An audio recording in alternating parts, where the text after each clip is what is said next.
Graça e paz, meus queridos irmãos. Um bom dia para todos vocês, uma boa tarde, uma boa noite e uma boa madrugada. Esteja uma semana cheia de graça, de bênção do nosso Pai Celeste.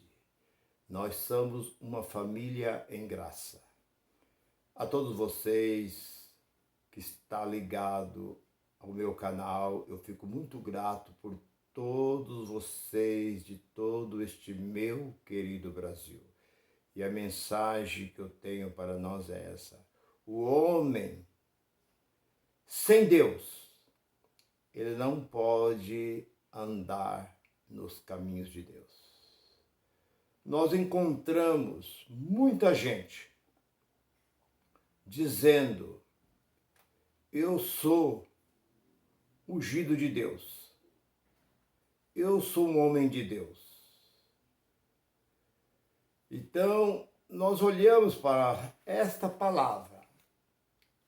O ungido de Deus só teve um. E a unção que Deus derramava por intermédio dos profetas durou até João.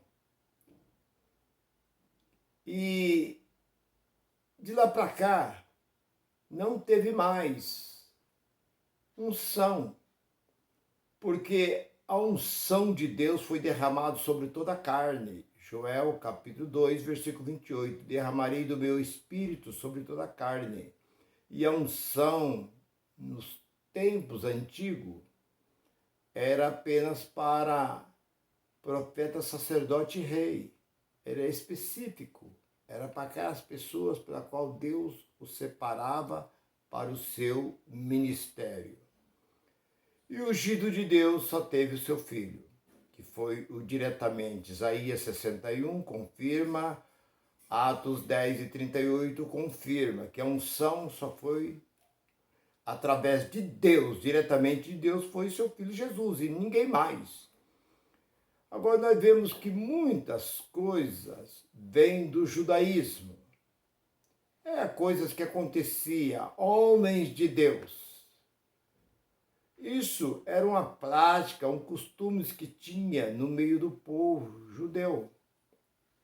Há muito legalismo que acontecia. E eles pegaram essa prática e trouxeram para os dias de hoje. Mas esses homens, conforme o título, o homem sem Deus, o homem que não tem Deus, ele não pode andar nos caminhos de Deus porque ele não tem Deus na vida dele. Se Deus não está nele, como disse Jesus, sem mim nada podeis fazer. Tem um cântico que diz: sem Deus nada somos deste mundo, sem Deus nada podemos fazer. E é verdade, não adianta, porque essas religiões, esses movimentos que existem por aí, são homens com Deus minúsculo. O Deus deles, como diz o apóstolo Paulo, é o ventre. O Deus deles é o dinheiro.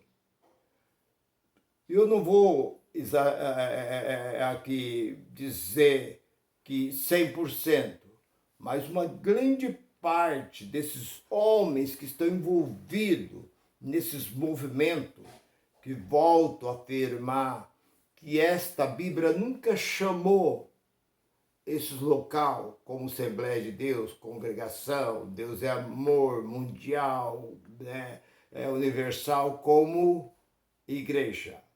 Chama de movimento. Atos, capítulo 5, versículo 36 e 38, é chamado de movimento.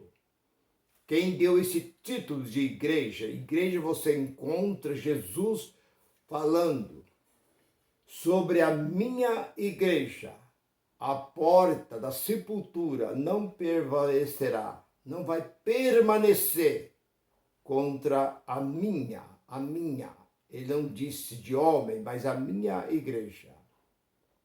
Que inferno quer dizer sepultura. Tu és Pedro, sobre essa pedra edificarei a minha Ele não diz a sua, Pedro, eu vou construir uma igreja para ti, a minha igreja. E a porta da sepultura não prevalecerá contra a minha. E esses camaradas dizem inferno. O que é inferno? Sepultura. Não é nada mais do que isso, sepultura. Não adianta você querer torcer, porque você torce esse livro. Eu estou com essa Bíblia hoje, pela primeira vez, estou gravando e usando essa Bíblia. Essa Bíblia, eu ganhei ela em 95. Eu ganhei essa Bíblia. E eu estou com ela até o dia de hoje. Eu tenho aquela outra que eu gravo, que eu comprei agora, acho que em 2015, 2016, eu comprei aquela outra. Mas eu só tinha essa daqui. Eu uso somente uma Bíblia. Eu não uso 4, 5, 8, 10, porque para mim é tudo uma mesma coisa. É tudo farinha do mesmo saco. O que fala uma não adianta, porque o significado é um só. Foi tudo feito por homem, feito pela mesma gráfica, a mesma editora que fez uma, não adianta. Porque uma não foi feito lá em tal lugar, foi feito por Moisés, a outra foi feito por Eli, a outra foi feito por Abraão, a outra foi... Não, é tudo um só. Se o autor da Bíblia é o Espírito Santo, por que esse monte de Bíblia?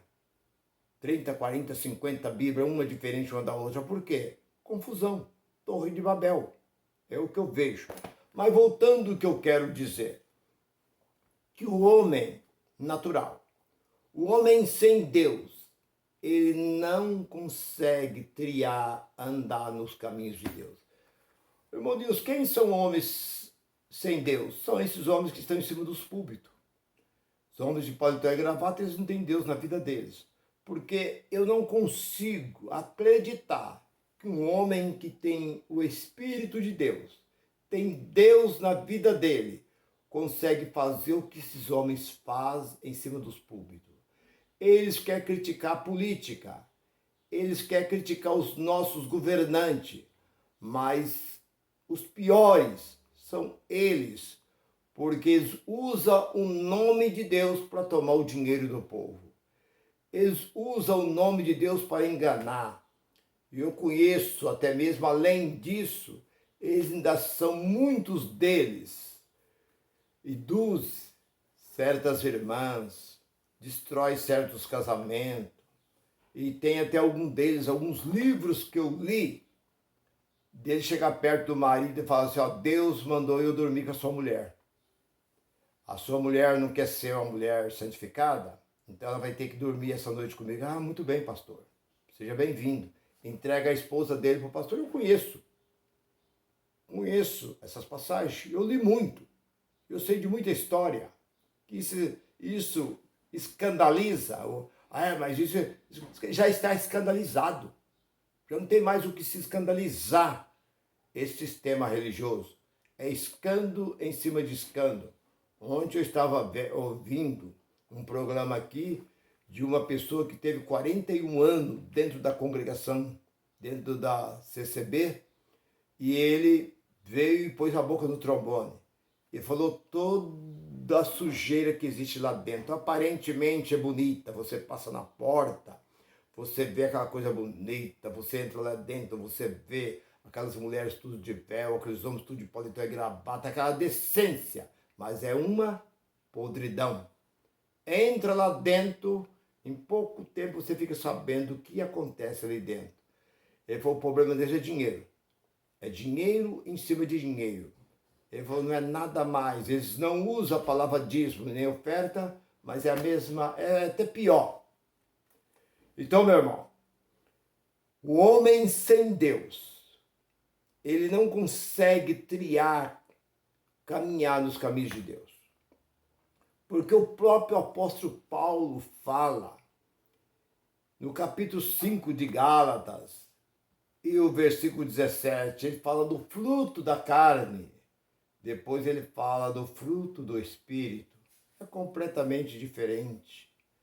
Esses homens em cima dos púlpitos, seja de qual for a denominação, se eles tivessem temor de Deus, como o Salmo 111, versículo 10, diz que o temor de Deus é o princípio da sabedoria. E aonde está a sabedoria desses homens? A gente vê burrice. em cima desses homens com anel no dedo, doutorado, com grandes grau elevado dentro desses movimentos, bacharel em teologia, escatologia, bibliologia, genealogia, gia, e são todos burros. Ou faz de cego, porque eles olham dentro deste livro. Eles sabem que eles estão torcendo. Eles sabem que dentro desse livro não existe dinheiro. De Gênesis a Apocalipse você não vê Deus pedindo dinheiro para ninguém. E por que vi essa petição de dinheiro? Se eles são homens de Deus, se eles têm Deus na vida deles, se eles têm o poder, se eles têm a unção de Deus, se eles têm comunhão com Deus, se eles têm uma fé tão elevada, basta eles estender as mãos. Não pede nada para o povo. Estende as mãos, vai aparecer um monte de malote de dinheiro ali perto dele. Ele nem precisa, lá dentro do escritório dele mesmo. Ele levanta a mão lá dentro ali e enche de dinheiro. Muito dinheiro ali. Agora eu quero construir uma grande catedral. Vai aparecer aquele monte de dinheiro. Agora eu quero um carro blindado. Agora eu quero tudo que ele quiser. Não é pelo poder da fé, não é o que ele usa contra os seus fiéis. Contra os fiéis. Não é o que ele diz para aquelas irmãs, para aqueles irmãos. Cadê a sua fé, irmã? Pastor, eu entrei na campanha. Terminei a campanha. E o meu problema continua a mesma coisa. Meu marido continua bebendo, meu marido continua me batendo, meu marido continua camante, meu marido continua assim. A irmã tem que entrar noutra campanha, a irmã entra noutra campanha. Termine aí, pastor. A fé da irmã, a irmã tem que continuar. E assim vai 1 ano, 2 anos, 10 anos, 20, 30, 40, 50 anos, 100 anos. Chegou 100 anos, o que aconteceu? Nada. Por quê? Porque isso não existe. Porque eles não têm Deus na vida deles. Todos esses homens que têm o título de pastores não têm Deus na vida deles. Eu falo e provo que Deus não pode trabalhar na vida de um homem material. Porque Deus é espírito. E Jesus diz que o que importa que os verdadeiros adoradores o adorem em espírito e em verdade. Agora, mudando, para que não fique só nisso, entrando um pouco dentro da palavra, eu quero dizer que muitas vezes, mesmo homens sendo conhecedor, como Pedro. Quem era Pedro? Pedro era apóstolo de Cristo. Pedro tinha o conhecimento que ele aprendeu com o maior mestre, mestre dos mestres. Ele não precisou fazer nenhuma escola de teologia. Ele não precisou aprender com os sacerdotes, sumos sacerdotes, os doutores da lei da época. Ele aprendeu diretamente daquele que foi professor de Salomão. Mas, olhando agora, aonde eu quero chegar? João Batista, dizendo ali no capítulo 3 de Mateus, João diz, eu vos batizo com água. Veja bem, João explicando, agora falta nós abrir o nosso entendimento para entender, eu vos batizo com água, ponto final. Mas após mim, depois de mim, vai vir um outro. E esse outro é muito mais poderoso do que eu. Esse batiza com o Espírito Santo e com fogo. O que ele quis dizer com isso? O batismo de João era o batismo do arrependimento, não que tirava pecado. Porque a água nunca tirou pecado e não tira pecado. Isso é tolice do que esse povo faz. É uns tolos, levando o povo dentro das piscinas aí e mergulhando, colocando o povo dentro da água. Isso é uma tolice. Eu passei por isso, fiz isso, porque eu também era um tolo como eles. Agora, o batismo verdadeiro é o batismo do Espírito Santo. É o que diz o apóstolo Paulo. O que ele fala no capítulo 4 de Efésios? Que existe um só batismo. Não existe dois batismos. Agora, quando o batismo chegou, que João diz, aquele que vem após mim, esse batiza com o Espírito Santo. Quando o Espírito Santo chegou, então era para Pedro parar. Falar, epa, agora chegou o batismo verdadeiro, então agora eu vou parar com o batismo. Então você vê que aonde estava a cegueira de Pedro, sendo ele um apóstolo, um homem pela qual no capítulo 10 e versículo 5 de Mateus, Jesus enviou os 12 apóstolos a pregar, curar, expulsar os leprosos e ressuscitar até mortos. Deu essa ordem para eles, eles receberam a ordem. Depois, quando eles voltaram maravilhados, falando: Senhor, no teu nome nós fizemos grandes maravilhas. Por quê? Porque o poder e a unção de Deus e o conhecimento estava sobre eles. Mas vê a cegueira que estava em Pedro. Pedro, sendo ele um homem com grande conhecimento, quando no capítulo 2 de Atos, e versículo 18, manifesta ali, desce ali o Espírito Santo. Quando o povo viu, que eu já comentei sobre isso, que ali foi idioma, e tinha gente do mundo inteiro naquela festa do Pentecostes, naquela cidade de Jerusalém, o povo correu para ver o que estava acontecendo. Deus manifestou através de idioma, um idioma diferente. Deus podia ter manifestado de uma outra forma, porque o dom do Espírito Santo é o amor. O maior dom do Espírito Santo é o amor. Então Deus podia colocar o amor, a fé, o dom de curar na vida daquelas pessoas e ficar calada. Mas então Deus colocou esse idioma para que o povo se alegrasse e falasse assim: mas eu estou falando de uma coisa que eu nem estou entendendo o que eu estou falando, mas o povo que estava ali estava entendendo. Bem, agora o que eu quero dizer com isso? Que ali Pedro podia ver que ele encerrava o batismo da água. Mas aquele povo que aceitaram: o que eu devo fazer, varões, para ser salvo? Crê no Senhor Jesus e seja batizado em nome de Jesus. E aquele povo foi levado por Pedro e foi batizado. Depois você vê que lá na porta do templo chamado Formosa, quase 5.000 almas se rendeu novamente. Pedro fez a mesma coisa, levou aquele povo à água. Depois você olha outra vez no capítulo 10, ali de Atos dos Apóstolos, quando aquele centurião, que era ali um capitão romano, cuidava ali de um grupo de soldado ali, ele dava esmola, orava a Deus e tal, e Deus visitou por intermédio de um anjo. O anjo visitou Cornélio pelas 3 horas da tarde e falou: vai na cidade de Jope e chama Pedro. E Pedro vai explicar tudo sobre o evangelho, porque o anjo não pode pregar o evangelho. O evangelho não foi dado para que o anjo pregasse, porque anjo não pode pregar. Primeira carta de Pedro, capítulo 1, versículo 12, não pode pregar. E o próprio apóstolo Paulo diz em Gálatas, capítulo 1, versículo 7 e 8, ainda que um anjo descer do céu pregar o evangelho, seja maldição. Anjo não pode pregar o evangelho. Ele chegou e falou: vai à cidade de Jope e procura por um tal de Pedro. Então aquele oficial romano enviou ali algum dos seus homens, foram chamar o Pedro. Quando Pedro chegou, a casa estava cheia. Pelo versículo 25 do capítulo 10 de Atos, Cornélio ficou tão emocionado, foi, se ajoelhou, prostrou aos pés de Pedro. Pedro pegou ele, levantou e falou: levanta-te, porque eu sou homem igual a ti. Entrando com Cornélio na casa, a casa estava cheia. Naquele momento que Pedro começou a falar, desceu o Espírito Santo, desceu sobre aquele povo. Pedro ficou surpreso. Pedro ficou surpreendido, porque aquele povo era gentil.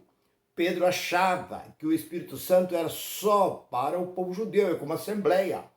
A Assembleia, quando trouxe esse movimento para cá em 1910, achou que era só para eles, porque as demais denominações que existiam aqui no Brasil não falavam. E veio a Assembleia de Deus falando, eles queriam que fosse só para eles, mas de repente todos começaram a falar nessa língua enrolada aí que nós estamos vendo aí. Bem, Pedro, olhando e vendo aquilo, falou assim: quem sou eu para rejeitar o que Deus está fazendo?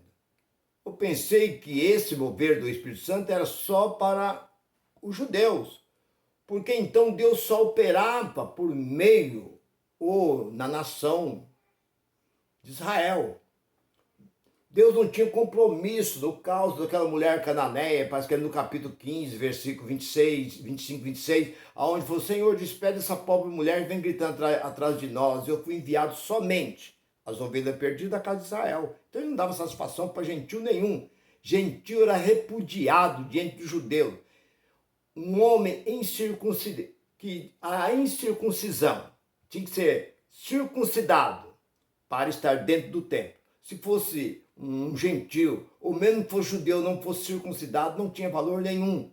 E depois nós olhamos no capítulo 10, versículo 5 de Mateus, outra vez, Jesus diz: não andei pelo caminho do gentio, nem entrei em aldeia de samaritano, mas ide somente as ovelhas perdidas da casa de Israel.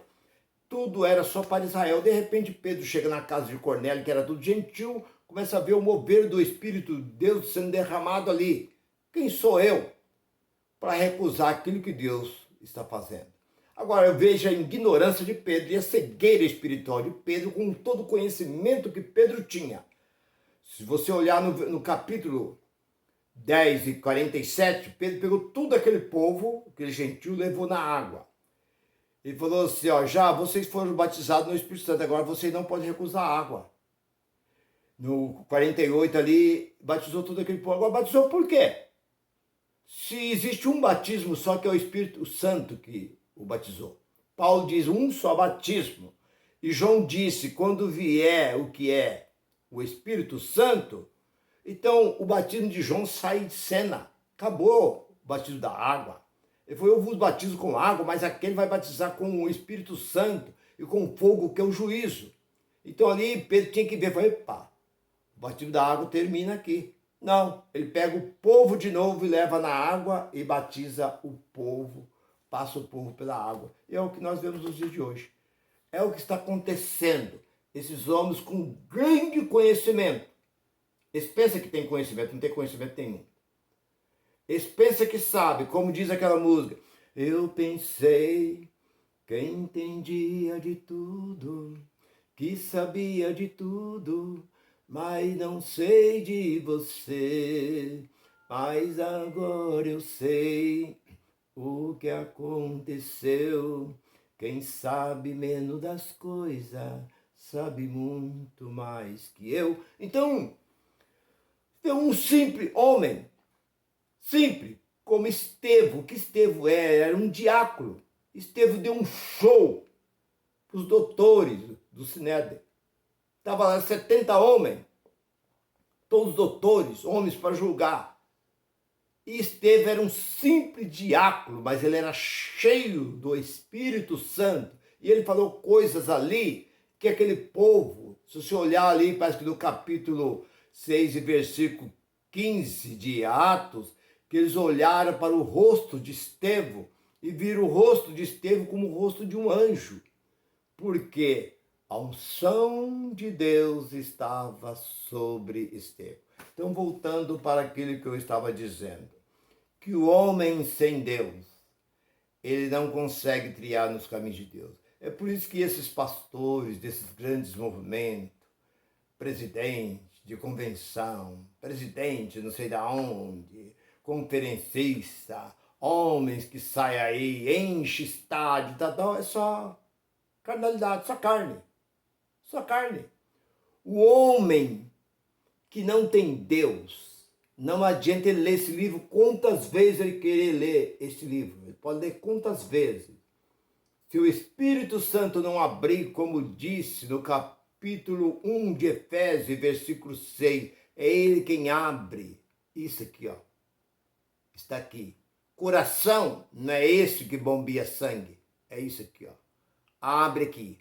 O Espírito Santo abre e coloca lá dentro o conhecimento de Deus. E esses homens não têm Deus na vida deles, não têm conhecimento nenhum. Eles fazem o quê? Ganância, dinheiro. É dinheiro. Só tirar o dinheiro do meio deles, acabou. Não existe mais. Você vai passar a ver tudo abandonado, tudo fechado. Ah, mas aqui não era a Assembleia de Deus? Era, a palavra está correta. Aqui não era a congregação? Era. Aqui não era uma Deus? Era. Aqui não era uma universal? Era. Está tudo fechado. Tudo porta fechada. Virou armazém.